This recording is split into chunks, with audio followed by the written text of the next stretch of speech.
सिंध प्रांत के सखर नाम के एक नगर में बहुत ही धनी व्यापारी रहता था। उसके पास इतना धन था कि अपने रहने के लिए व्यापारी ने कई महल नुमा घर बना रखे थे। सेठ की सेवा के लिए उसके पास कई नौकर चाकर थे।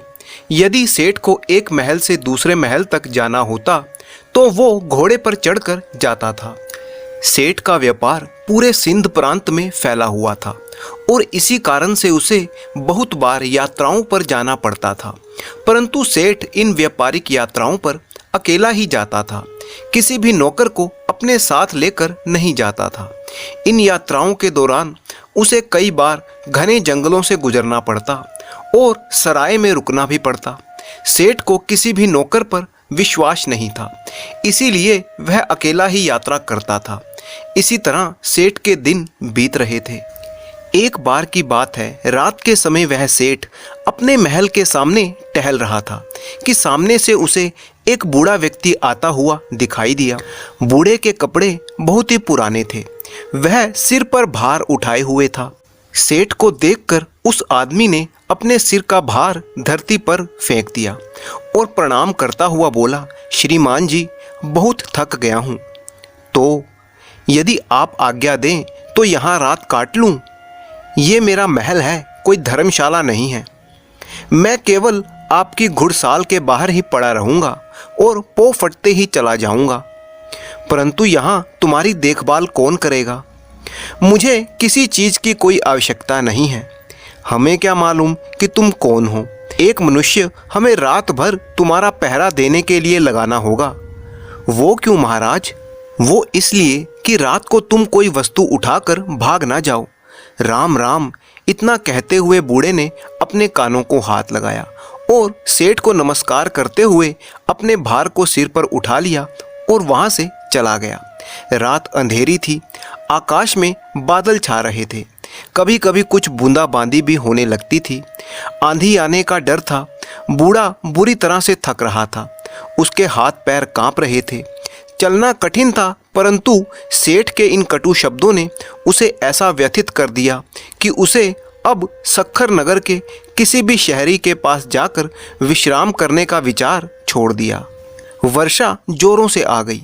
जिस तरह रात का अंधकार बढ़ता जा रहा था, उसी तरह बूढ़ा भी अपना भार उठाए हुए आगे ही चला जा रहा था। समय बीतता गया। कुछ दिनों बाद वह सेठ अपने मित्रों और सेवकों के साथ शिकार खेलने के लिए जंगल में गया। शिकार खेलते समय उसने अपना घोड़ा एक हिरन के पीछे लगा दिया। बहुत यत्न करने के बाद भी वह शिकार उसके हाथ ना आया। इस दौड़ धूप में वह अपने साथियों से बिछुड़ गया। घने जंगल में घुस जाने पर अपने नगर का मार्ग भी भूल गया और घंटों तक जंगल में ही भटकता रहा। इतने में रात हो गई, आंधी चलने लगी, बादल छा गए। कोई भी ऐसा व्यक्ति नहीं था जो उस सेठ की कुछ सहायता करता। बेचारा थक कर चूर चूर हो गया। जब उसे कोई मार्ग ना सूझा तो वह एक वृक्ष के नीचे बैठ गया। आंधी इतने जोरों से बढ़ने लगी कि जंगल के वृक्ष टूट टूट कर गिरने लगे। तूफान के कारण अंधेरा बढ़ने लगा, हाथ को हाथ ना दिखाई देता था। प्रकृति के इस प्रकोप से घबराकर घोड़ा अपने बचाव के लिए इधर उधर भागने लगा। घोड़े का मालिक इतना थका हुआ था कि उसे होश ही ना था। थोड़ी देर बाद आंधी शांत हो गई। थोड़ी थोड़ी वर्षा होने से चारों ओर फैली हुई धूल बैठ चुकी थी। आकाश कुछ कुछ साफ हो गया। सेठ ने देखा कि उसका घोड़ा उससे जुदा हो गया था। वह घोड़ा उसने 2000 रुपये देकर खरीदा था और बहुत ही चाव से उसे पाला था। अब तो उस सेठ को घर पहुंचने की कोई भी आशा नहीं थी। कहते हैं कि सवेरा होने के आसपास रात का अंधकार बहुत बढ़ जाता है। इसी तरह आशा और सुख की किरणों के पहुंचने से पहले निराशा और दुख का अंधेरा भी बहुत अधिक हो जाता है। बहुत अधिक दुखी और निराश हो जाने पर उस सेठ को दूर से एक व्यक्ति आता हुआ दिखाई दिया। पहले तो सेठ डर गया कि कहीं ये कोई चोर या डाकू ना हो, परंतु जब उस व्यक्ति ने पास आकर नमस्कार करते हुए अपने होठों की मुस्कान से सेठ के हृदय को शांत कर दिया तो सेठ को आशा का प्रकाश दिखाई देने लगा। हंसते हुए उस व्यक्ति ने सेठ से पूछा, आप इतने घबराए हुए क्यों हैं? साथियों के बिछुड़ने से, राह भटकने से और किसी की सहायता ना मिलने से। ऐसा कहते हुए सेठ ने अपनी सारी कहानी उस व्यक्ति को सुना दी। निस्सहाय सेठ की इस करुणाजनक कहानी को सुनकर उस व्यक्ति को दया आ गई। वह उसे अपनी झोपड़ी में ले गया। वहां जाकर वह बोला, मैं यहाँ पर अपने पिता के साथ रहता हूँ। जो रूखा सूखा भोजन हम खाते हैं वह आप भी खा लेना और विश्राम कर लेना, परंतु मेरे घोड़े का क्या होगा? सेठ ने घबराते हुए ये बात कही। व्यक्ति बोला, सुबह होने से पहले मैं आपके घोड़े को भी ढूंढ लाऊंगा। कैसे? मैं इस जंगल के कोने कोने से परिचित हूँ। तो क्या तुम मेरे साथियों को भी ढूंढ सकोगे? यदि वे इस जंगल में हुए तो मैं अवश्य ही उन्हें ढूंढ निकालूंगा। इस उत्तर से उस अमीर सेठ को बहुत ही संतोष हुआ। वह निश्चिंत हो गया। अभी वह सोया नहीं था कि उस व्यक्ति ने सेठ के सामने एक दूध का कटोरा लाकर रख दिया। यह क्या है महाशय? सेठ ने पूछा। उत्तर मिला, हमारी बकरी का दूध है। तुम्हारे पास कितनी बकरियां हैं? केवल एक। क्या एक बकरी इतना दूध दे सकती है? यह एक सेर से अधिक नहीं होगा। तुम भी पियो। पिताजी ने कहा है कि आज का दूध केवल अतिथि सेवा में ही लगाया जा सकता है। आज हम लोग दूध नहीं पिएंगे। क्यों? हमारे यहाँ सबसे बढ़िया चीज दूध और पूत को समझा जाता है। अतिथि की सेवा में हम लोग इन दोनों वस्तुओं को पेश कर देते हैं। मैं पिताजी का इकलौता पुत्र हूँ और दूध हमारे यहाँ सर्वोत्तम समझा जाता है। पिताजी ने ये दोनों वस्तुएं ही आपकी सेवा में भेज दी हैं। तुम सचमुच देवता हो। नहीं साहब, देवता तो बहुत दूर की चीज़ है। हम तो पूरी मानवता को भी नहीं अपना सके। नहीं भैया, मानवता तो आप में कूट कूट कर भरी हुई है। इस तरह बातें करते करते वो सेठ सो गया। अपने अतिथि की सच्ची सेवा करने वाला वह व्यक्ति चुपके से उठा और हाथ में मशाल लिए अपने अतिथि का घोड़ा ढूंढने के लिए चल दिया। पौ फटने के समय के आसपास वह अपने अतिथि का घोड़ा लेकर अपनी झोपड़ी पर लौटा।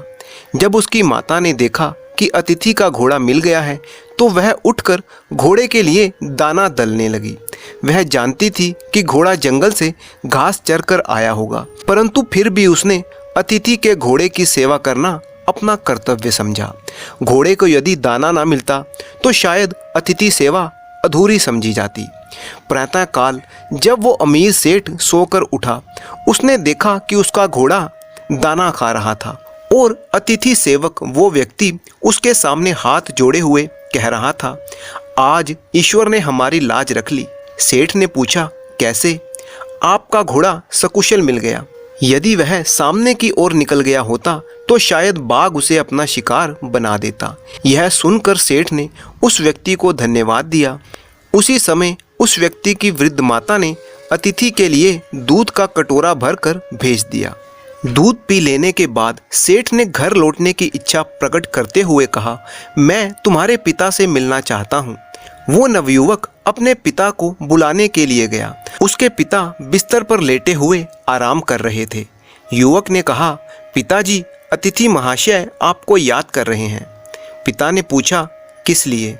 वे जाना चाहते हैं। उनसे कहो कुछ दिन और ठहरें। मैंने कहा था परंतु वो मानते नहीं। अच्छा, तो उन्हें सखर नगर तक छोड़कर आओ। जाने से पहले वे आपके दर्शन करना चाहते हैं। बेटा, अच्छा तो यही होगा कि मैं उनसे ना मिलूं। पिता की ये बात सुनकर पुत्र को कुछ आश्चर्य हुआ। उसने अपने पिता के सामने मुख से कभी क्यों शब्द नहीं बोला था, अतः वह पिता को इस प्रकार देखने लगा मानो उसकी आंखों में क्यों शब्द लिखा हो। पिता ने पुत्र के इस प्रश्न को पढ़ लिया और उसे धीरे से समझाता हुआ बोला, तुम शायद यही पूछना चाहते हो कि मैं अतिथि से इस प्रकार दूर रहकर उसका निरादर क्यों कर रहा हूँ। असल में मेरी इस बात में भी अतिथि सत्कार का ही भाव भरा हुआ है। मैं इस अनादर में आदर की भावना को समझ नहीं सका पिताजी। समझाऊं भी कैसे? ऐसी कौन सी कठिन बात है जो मुझे ना समझा सकें। यूं ही एक व्यर्थ सी घटना है जिसके बारे में मैं बताना नहीं चाहता। अच्छा, तो अतिथि महोदय से आपके बारे में मैं क्या कहूँ? यही कि पिताजी बूढ़े हैं और रोगी भी हैं। वे बिस्तर से उठकर चल फिर नहीं सकते, अतः उनका बाहर आना कठिन है। पुत्र ने अपने पिता का संदेश उस अमीर सेठ तक पहुंचा दिया। यह बात सुनकर सेठ बोला, इस पवित्र स्थान पर आकर मैं ऐसे महात्मा को देखे बिना कैसे जाऊं, जिसके घर में भूले भटकों को मार्ग दिखाया जाता है, जहां अतिथि की सेवा जी जान से की जाती है, जहां अपरिचित अतिथि के घोड़े को ढूंढने के लिए घर वाले अपनी जान संकट में डाल सकते हैं, और जहां गृहिणी अपना खान पान उठाकर अतिथि के घोड़े का पेट भरने के लिए तैयार रहती है। तुम्हारे पिता को देखकर ही मेरा जीवन सफल हो सकता है। पुत्र ने अतिथि का संदेश पिता से कह सुनाया। अब वह वृद्ध क्या करता, उसे अतिथि के सामने आना ही पड़ा। अमीर सेठ ने जब उसे देखा तो उसी समय पहचान गया कि यह तो वही बूढ़ा है जो कुछ दिन पहले सखर में उसके महल के सामने बोझ उठाए हुए आया था। एक रात के लिए वह आश्रय मांगता था और सेठ ने उसे चोर तक कह दिया था। कितनी दानवता थी उस दुर्व्यवहार में। इस वृद्ध के पुत्र ने अपनी मानवता का परिचय देकर सिंधी सेठ के हृदय को बिल्कुल ही बदल दिया था। अमीर सेठ हाथ जोड़कर खड़ा हो गया और अपने दुर्व्यवहार के लिए क्षमा याचना करने लगा। वृद्ध ने कहा, आपकी ओर से क्षमा याचना का प्रश्न ही पैदा नहीं होता, क्योंकि मैं बाहर आकर आपको उस पुरानी घटना की याद दिलाना नहीं चाहता था। आपके आग्रह को मैं टाल नहीं सका, इसीलिए मुझे यहाँ आना पड़ा। इससे शायद आपको दुख हुआ हो, अतः मुझे आपसे क्षमा मांगनी चाहिए। कितना ऊंचा है आपका व्यक्तित्व। यह कहकर वो अमीर सेठ वृद्ध के चरणों में गिर पड़ा। उसके नेत्रों से पश्चाताप के आंसू गिर रहे थे। उसके होंठ फड़फड़ा रहे थे, मानो वो यही कह रहा हो, इस बूढ़े की झोंपड़ी महलों से ऊंची है, क्योंकि यहाँ मानवता का निवास है। इसके बाद वो सेठ सुरक्षित अपने घर में लौट गया। इस घटना के बाद उस सेठ का हृदय बिल्कुल ही बदल गया। अब वह दीन और दुखियों की सहायता करने लगा और अपने घर आने वाले अतिथियों का पूरा स्वागत और सत्कार भी करने लगा।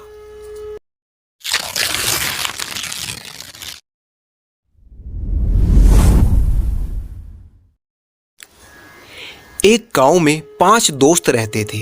पांचों में बहुत ही अच्छी मित्रता थी।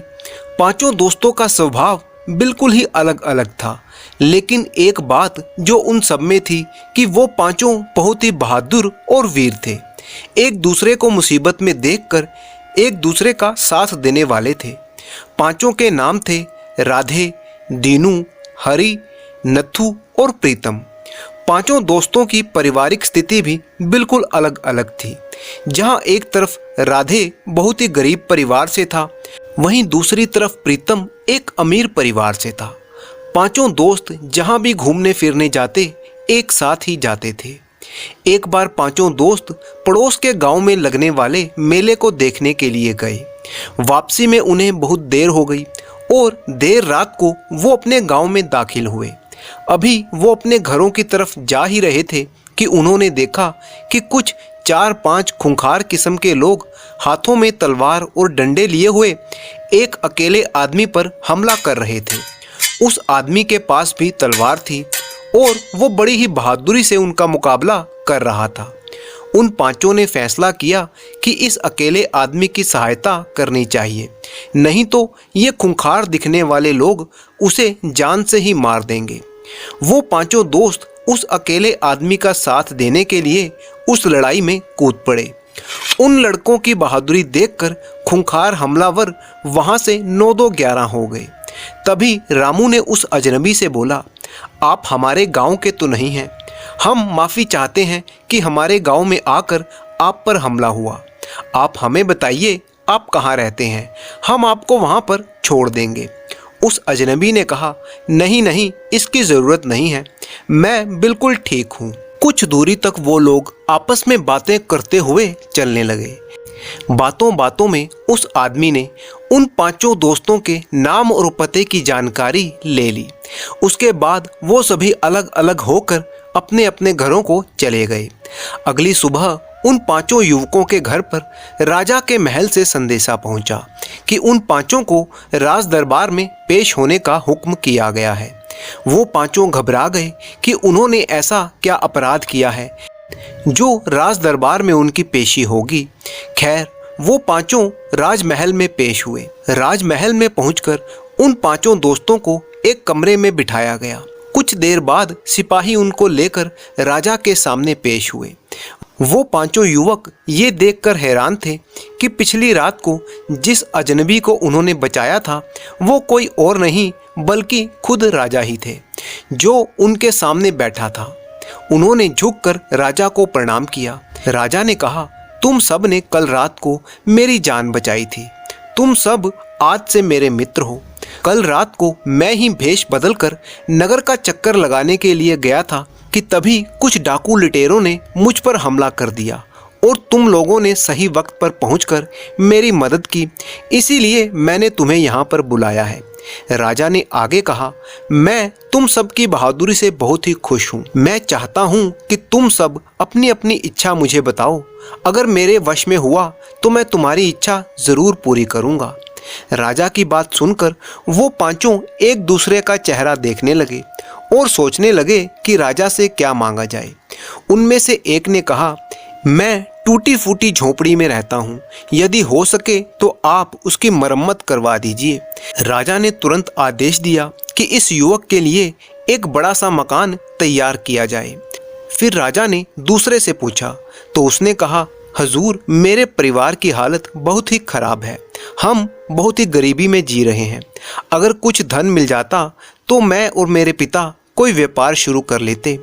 राजा ने ढेर सारा धन देने का आदेश दे दिया। फिर राजा ने तीसरे से पूछा तो उस तीसरे आदमी ने कहा, महाराज, मेरे माता पिता चाहते हैं कि मुझे कोई नौकरी मिल जाए। मैं कुछ कमा सकूं तो बहुत अच्छा होगा। राजा ने उस युवक को राजमहल में ही नौकरी पर रखने के लिए आदेश दे दिया। वो युवक बहुत ही खुश हो गया। अब चौथे युवक की बारी थी। वो कुछ देर सोचने के बाद बोला, महाराज, वैसे तो मैं एक संपन्न परिवार से हूँ, किसी भी चीज़ की कोई कमी नहीं है। मेरा घर यहाँ से 30 कोस दूर है और मुझे रोज कच्ची और उबड़ खाबड़ सड़क से होकर घर जाना पड़ता है। यदि हो सके तो मेरे घर तक जाने वाली सड़क को पक्का करवा दीजिए। राजा ने तुरंत आदेश दिया कि इस युवक के घर के आसपास की सभी सड़कों को तुरंत पक्का कर दिया जाए। अब सभी पांचवें दोस्त की तरफ देखने लगे कि वो क्या मांगेगा। पांचवें दोस्त ने राजा से कहा, महाराज, छोटा मुंह और बड़ी बात ना समझें तो आपसे एक प्रार्थना करना चाहता हूँ कि आप एक बार मेरे घर मेहमान बनकर आएं। बाकी के चारों मित्र उसकी तरफ अजीब सी नज़रों से देखने लगे कि ये क्या अजीब सी फरमाइश है। वो सोचने लगे, इसकी अकल तो घास चरने गई है, जो ऐसी बेतुकी इच्छा जाहिर की है इसने, जिसका कोई फ़ायदा ही नहीं है। उस युवक की बात सुनकर राजा भी थोड़ा असमंजस में पड़ गया, लेकिन अब राजा ने वादा किया था कि इच्छा पूरी ज़रूर की जाएगी, इसीलिए उसने युवक के घर मेहमान बनकर आने की इच्छा मान ली। इसके बाद सभी युवक अपने अपने घर चले गए। कुछ दिन यूं ही बीत गए। अब उस पांचवें युवक के घर राजा ने मेहमान बनकर जाना था। इस कारण से उस युवक के लिए एक आलीशान मकान बनाने की तैयारी शुरू कर दी गई। अब वो युवक उस आलीशान मकान में आराम से रहने लगा। अब राजा ने वहां जाना था तो बहुत से नौकर चाकरों को सारा प्रबंध करने के लिए उसके घर पर भेज दिया गया, जिससे कि राजा को कोई परेशानी ना हो। उसके घर तक राजा की सवारी जानी थी तो उसके घर के आसपास की सभी सड़कों को पक्का करवाया गया। वो युवक बहुत खुश था कि उसे अपने मित्रों से कहीं ज़्यादा मिल चुका है।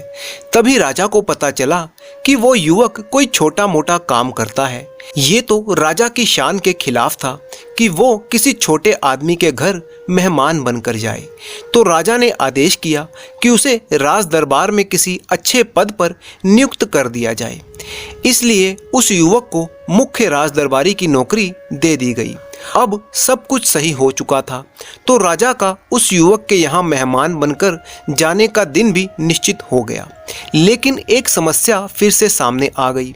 शाही कानूनों के अनुसार राजा किसी अजनबी के घर मेहमान बनकर नहीं जा सकता था, तब राजा के एक मंत्री ने कहा, महाराज, ये युवक बहुत ही ईमानदार है और उसकी बहादुरी तो आपने पहले ही देखी है। इसके अलावा वो बहुत बुद्धिमान भी है। तभी तो उसने आपसे ऐसी इच्छा पूरी करने के लिए कहा जो सुनने में तो बहुत मामूली सी लगती है, लेकिन उस एक इच्छा को पूरी करने में हमने उसकी सारी इच्छाएं पूरी कर दी। तो ऐसे बहादुर और बुद्धिमान लड़के की शादी यदि आप अपनी बेटी से करवा दें तो वह अजनबी नहीं रहेगा। राजा को ये बात जच गई। राजा ने अपनी पुत्री का विवाह उस युवक से करवा दिया। अब वो युवक फूला ना समा रहा था। अब राजा उस युवक के घर मेहमान बनकर गया, क्योंकि वो किसी अजनबी के नहीं बल्कि अपने दामाद के घर जा रहा था। राजा अपने दामाद की बुद्धिमानी से बहुत ही खुश था और उनका दामाद और पुत्री भी खुशी से अपने घर में रहने लगे।